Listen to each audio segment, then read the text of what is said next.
I now invite the Special Rapporteur on the situation of human rights in Eritrea, Ms. Sheila Keetharuth, to report to the committee. Ms. Keetharuth, you have the floor. Madam President, distinguished delegates, ladies and gentlemen, for the second time, I provide an update on the dire human rights situation in Eritrea, resulting in mass departures of 4,000 monthly. I congratulate the government of Eritrea for its accession to the UN Convention Against Torture in September 2014. I hope Eritrea will take the required effective legislative, administrative, and judicial measures to prevent acts of torture. I urge the government to also accept the inquiry procedure under Article 20 of the Convention and to accede to its optional protocol, establishing a system whereby independent monitors regularly visit places of detention. I have welcomed Eritrea's high-level engagement in its second Universal Periodic Review in February. Nonetheless, Eritrea's poor performance in implementing the recommendations from the first review and its selective approach to those during the second round demonstrates a lack of goodwill in addressing the prevailing serious human rights situation. I encourage the government of Eritrea to reconsider accepting the remaining recommendations, namely those dealing with torture, following its accession to the Convention Against Torture.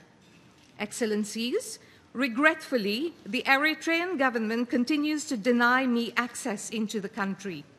Since taking up my mandate, I sent requests to 23 other countries. 5 member states allowed me to interview Eritrean refugees and migrants on their territories for my second round of reporting. I have 2 outstanding invitations, which, should the security situation permit, I am keen to accept. I appeal to the other 14 countries that still have not responded or responded negatively to grant me access to facilitate the delivery of my mandate. Distinguished delegates, let me now turn to the findings of my recent visit to Italy from the 22nd to 26th September of this year, and those contained in my second report.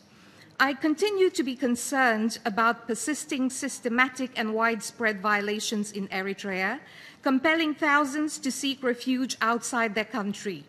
Eritreans are fleeing indefinite forced conscription and violations in the context of the national service, arbitrary arrest and detention, incommunicado detention, inhumane prison conditions, extrajudicial killings, disappearances, and torture, especially following the attempted coup on 21st January 2013, the Forto incident. An unknown number of people, though some quote as many as 800, including public figures, were reportedly arrested and detained with no information as to their whereabouts, nor have they appeared before any court of law. I also collected testimonies detailing the deteriorating economic situation. Many families would find it difficult to survive without support from the diaspora. According to the recently released Global Hunger Index from 2014, the level of hunger in Eritrea is extremely alarming. Poor health care and lack of adequate medication leaves treatment in neighboring countries as the only option, yet unaffordable for many. Power cuts, fuel and water shortages are also common occurrences. Excellencies, the distressing human rights situation in the country has spurred thousands of Eritreans to flee, despite life-threatening risk during flight. Violations experienced during the flight require urgent and in-depth examination in another context. The number of Eritrean asylum seekers and refugees crossing into neighboring countries has increased considerably, with 4,000 monthly compared to 2,000 last year. Between January and September 2014, 32,537 Eritreans arrived in Italy by boat, with Syrians and Eritreans constituting the largest group of arrivals. In June 2014, UNHCR noted that the number of Eritrean asylum seekers has reached unprecedented levels. The increase in Eritrean asylum claims was particularly significant during the third quarter of 2014, when 14,600 applied for asylum in 44 industrialized countries, the highest quarterly level for this nationality ever recorded. By September 2014, 2,498 unaccompanied Eritrean children had registered with UNHCR in Ethiopia.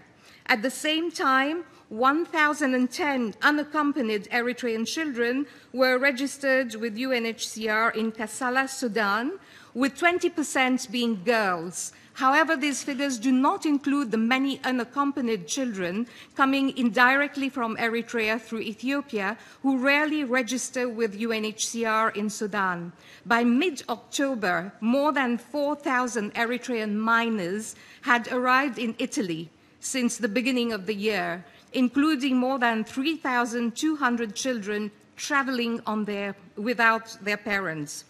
These children risk their lives to escape from looming military training and conscription, amounting to forced labor, to join family members, or in the hope of finding better circumstances across borders. They are extremely vulnerable and run the risk of exposure to abuse and violence. The numbers only reflect those who make it to Europe. We do not know how many children perish along flight routes. Those unaccompanied minors require special protection. National Service was originally conceived as a nation-building program, yet today it is one of the main drivers spurring thousands of Eritreans to flee. Its indefinite nature goes beyond the 18-month originally envisaged, with no comprehensive demobilization program. The majority of conscripts serve in the military for most of their working lives for a paltry salary. Women are particularly vulnerable during military service and at risk of sexual abuse by both officers and with responsibilities in the chain of command or by peers. Grade 12 students are conscripted into the armed forces and undergo military training at the Sawa military training camp, some of them being minors. The penalties for draft evasion and desertion can be up to 5 years imprisonment. In cases where draft evaders and deserters remain untraceable, family members are often punished instead. The ILO Committee of Experts on several occasions concluded that the national service in Eritrea constitutes forced labor.